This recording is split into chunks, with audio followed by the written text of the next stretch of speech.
হঠাৎই অসুস্থ বোধ করাটা যে ইন্দ্রাণী গাঙ্গুলির প্ল্যানেরই একটা অংশ ছিল সেটা জানতে পারা মাত্রই এবার চমকে উঠল কুসুম। হ্যাঁ বন্ধুরা, ভিডিওতে লাইক দিয়ে দেখতে থাকুন। ভোরের আলো ফোটা মাত্রই ইন্দ্রাণী গাঙ্গুলি যখন কিনা হঠাৎ করে ঘুম থেকে উঠে পড়ে এবং ইন্দ্রাণী গাঙ্গুলি যখন পেছনে আয়ুষকে ঘুমন্ত অবস্থায় দেখতে পায়, ঠিক সেই সময় ইন্দ্রাণী গাঙ্গুলি বলতে থাকে যে, এ মা দেখেছো, আয়ুষ তো ঘুমিয়ে পড়েছে।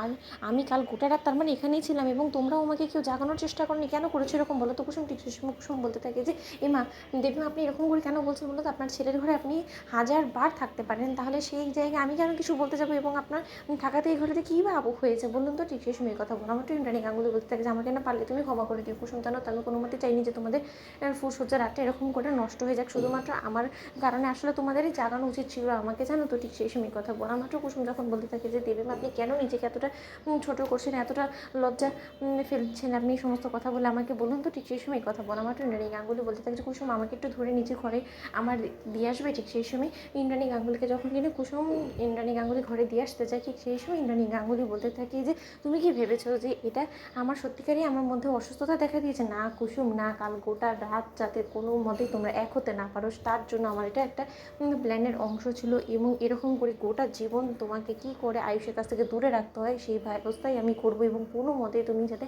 আমার আয়ুষকে নিজের করে না পাও, এবার সেটার জন্য ইন্দ্রাণী গাঙ্গুলি তোমার পেছনে আঠার মতন লেগে থাকবে। আমিও দেখি তুমি কী করে আয়ুষকে নিজের করে পাও। ঠিক সেই সময় কথা বলা মাত্র ইন্দ্রাণী গাঙ্গুলি বলতে থাকে যে, স্বামীর সুখ পাওয়ার তুমি কোনো দিনও সেই সৌভাগ্য আর তোমার হবে না। ঠিক সেই সময় কুসুম বলতে থাকে যে, দেবীমা এটা যদি আপনার সত্যি ষড়যন্ত্রের একটা অংশ থাকে তাহলে হয়তো বা আমার একটু জোরে ধাক্কা লেগেছে, কিন্তু তা সত্ত্বেও আমি কোনোদিন আপনার থেকে এটা আশা করিনি, কিন্তু আপনি যখন করেছেন তাহলে এর পেছনে অবশ্যই আপনার কোনো কারণ আছে এবং আমি বলবো আপনার উদ্দেশ্যটা ভালোই ছিল। তার কারণ আপনি যখন কিনা চান না যে আপনার ছেলে আমার কাছাকাছি আসুক বা আপনার ছেলে এবং আমার মধ্যে কোনো সম্পর্ক তৈরি হোক, তাহলে আমি আপনাকে নিজে স্বয়ং কথা দিচ্ছি যতদিন পর্যন্ত না আপনার আশীর্বাদ নিয়ে আমরা আমাদের বৈবাহিক জীবন শুরু করছি ততদিন পর্যন্ত আমি স্বয়ং নিজে ছোটো সাহেবের হব না এবং ছোটো সাহেবকে কোনো মতে আমার কাছাকাছি আসতে দেবো না।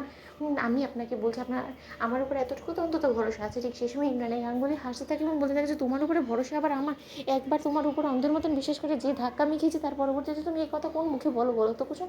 ঠিক সেই সময় কুসুম বলতে থাকে যে, ঠিক আছে আপনি বরঞ্চ সময়ের সঙ্গে সঙ্গে সমস্ত কিছুরই প্রমাণ পেয়ে যাবেন দেবীমা, আমি আসছি। ঠিক সেই সময় কুসুম যখন কিনা এক পর্যায়ে আয়ুষের ঘরে চলে যায় এবং সেখানে যাওয়া মাত্রই কুসুম অঝরে কাঁদতে থাকে এবং বলতে থাকে যে, হয়তো বা এটাই আমার ভবিতব্য ছিল, এটাই আমার কপালে লেখা ছিল যে হয় আমি এই বাড়ির রাজরানী হব, ঠিক আছে, কিন্তু কোনোদিনও আমি এই বাড়িতে রাজত্ব করতে পারবো না এবং তার পাশাপাশি কোনোদিনও নিজের বরকে নিজের করে পাবো না। কিন্তু আমি এই অগ্নি পরীক্ষার জন্য নিজেকে তৈরি করব এবং আমি এই অগ্নি পরীক্ষা আমার জীবনের শেষ নিঃশ্বাস পর্যন্ত দিয়ে যাব।